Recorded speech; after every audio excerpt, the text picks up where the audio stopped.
Eamon Khan here for Seconds Out with boxer promoter Ben Shalom. Ben, I wasn't expecting the press conference to go the way it did. You were sort of caught in the middle, a little bit of crossfire as well, catching a few strays too. What did you read of Ohara Davies' fire today? I thought it was good fun. Luckily, didn't go completely over the line. Some interesting bits, but look, to be honest, what I see is just he's an angry man. He's an upset man. I think he found out that no one really gives a shit when you lose in boxing, and I feel for him in that sense, and that's just life. And he's been given a big lifeline here, a huge fight here, and thinks I've made a massive mistake. But that's what I want. AZIM, yes, we need the right fights in the ring, but we need someone that's gonna stick it on him. We need someone that's not necessarily him. It seems to be me and Shane at this point. But the controversy, the numbers, the interest in this fight, the fact that Ohara Davies has to win this fight, the fact that just because of one punch doesn't mean the guy's shot. I've never heard him have anything more ridiculous. This is a top quality fighter. Adam's become European champion, now pushing on to world level. It's a huge fight, and we're seeing that with the interest in it. I'm just so excited for this fight, for both guys, and really looking forward to it. If you could look in the rearview mirror for a moment, it was scheduled to be AZIM versus Eubank. That hasn't happened because of an injury there, but will that be revisited? And just that situation of having that face-off there, do you look back at that in any kind of different way as to that fight now not materialising? It was frustrating for us at the time because we were convinced that it was about to be announced. We'd done the artwork, we put the venue, whatever. We recovered and we had to find a big fight, and I'm really proud of myself, my team, for finding what is probably a bigger fight, probably definitely a higher level opponent, and a big risk. 2 London fighters at the Copper Box. It's selling, and general sale tomorrow, but the interest is big. So I'm just really, really happy with the fight that we're getting, and everything's meant to be. Everything happens for a reason. I think maybe Harlem changed his management, maybe looking at welterweight. Of course, that's a fight that may happen down the line. Got nothing against him. Work very closely with his cousin, know a lot of the same people, so no bad feeling other than frustration at the time. But we've got our fight, and it's water under the bridge now. I was slightly surprised that Ohara did take this fight in the sense that there was history with Shane McGuigan, and he had Josh Taylor, who he guided to a victory so conclusively over him, and that will obviously be parts of the game plan going into the fight with AZIM. Was it difficult to get Ohara over the line for this one? What was the negotiations like? To be fair, no. Obviously, once we got to the right number, he was in. He's a prize fighter. It's a great purse for him. It's a great opportunity for him, and they fancy it. They really fancy it. You heard him. We've made a big mistake, according to Ohara Davies. That's what we want. He's convinced of it. He's dangerous. He's got great punch power. He's awkward. He's fought at a far higher level than AZIM. Loads of people will be rubbing their hands at home thinking, Shalom's made a big mistake here. I know it, but at least we've got a great fight, and I believe Adam is going to announce himself on the world scene.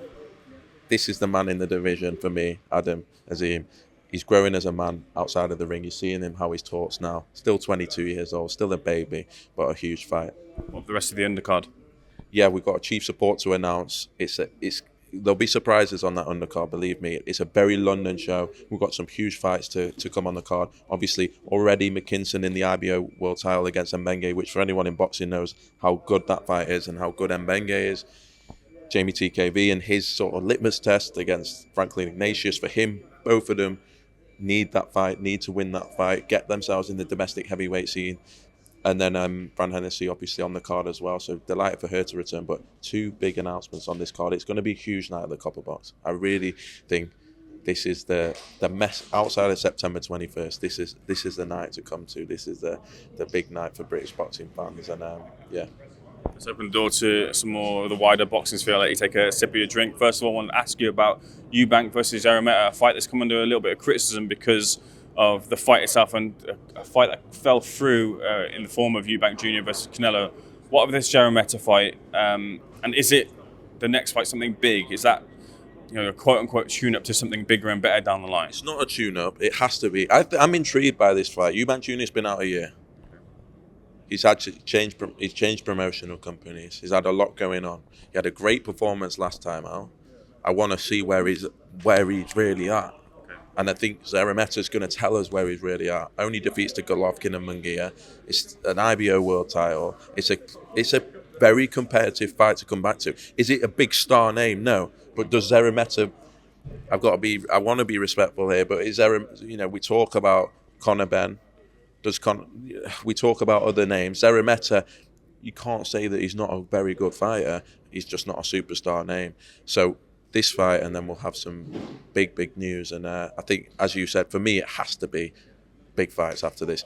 Yes, this is a test, but for me, it's world titles or one of the big names that are on the hit list. So the Ramirez and CBS, talk to me. Huge. Really, obviously, Chris Billam-Smith for us has been a hell of a journey. We picked him up. We went to Bournemouth, in the Bournemouth International Centre down there, on 6 weeks' notice against Isaac Chamberlain, and had an absolute tear-up, and it was a great fight. And then we just kept going back. And eventually we were able to provide him with the world title opportunity in the stadium. He comes through that. He comes through Masternat. He comes through Riakporhe. He's made the whole domestic scene look average against guys that he's always been an underdog against. He'll be the underdog again, and he'll win again. And it's a great fight. Pleasure to be working with His Excellency again. What vision he has for the sport. Latino night. Great to be working with Golden Boy. We're obviously working with them on this show as well. And yeah, it's really exciting times for us as a young stable, because a lot of the guys we've come through with, we feel like the underdog as well many times. We're finally getting the big fights. They're finally getting to the promised land. And yeah, we've got a big few weeks and a big few fights to look forward to, which can go either way. I don't want to use CBS as an example here, but just a general question to promoters that I'm asking is, with the Saudi introduction and the fights and the influence happening over there, it means that maybe promoters might neglect the UK scene. And you spoke so well, I think it was a few months back, saying that you don't want to neglect the UK scene. You want to make sure that you're firmly entrenched, the foundations are here, have those big fight nights here in the UK, and irrespective of the Saudi scene, make sure that they still happen in the UK. Is that commitment still there to bring those big fight nights on the schedule in the UK? Without a doubt, it's our bread and butter. It's what we're passionate about. And for us, it was an adjustment phase. We know that we weren't heavily involved in the Saudi events earlier on in the year. Maya Jonas, Boatsy Aziz, Wardley Clark, Lauren Pride's got a big night in Cardiff, Riakporhe, Chris Billam-Smith. Huge domestic nights in this country. Simpson Shelley in Barnsley Stadium. Now we get Adam Azim against Ohara Davies. We are putting on consistent big British nights that have, just in this few month period, slowed up a little bit. Ben Whittaker's a headliner. Eubank Jr.'s a headliner.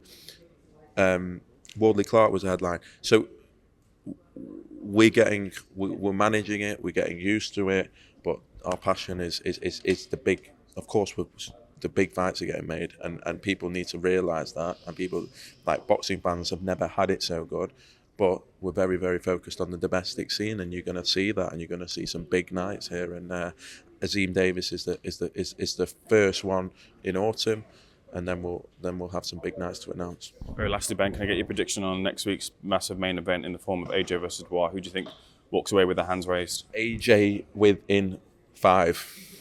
Yeah. Why so confident? I think he's ready, and I think he's back at Wembley, and the stars are aligned, and I think it's fantastic for boxing that Anthony Joshua is back in a big way. I'm a massive fan of Anthony Joshua. I think he's done so much for the sport that we're still living off now, and the way he's come, the confidence that he's oozing. I think we can't get too carried away, because the fighters that he's been fighting, he should be beating. But the way he's been doing it and the way he's looked is impressive, and I expect him to put on a devastating performance. Ben, appreciate it. Thanks for being SecondsOut.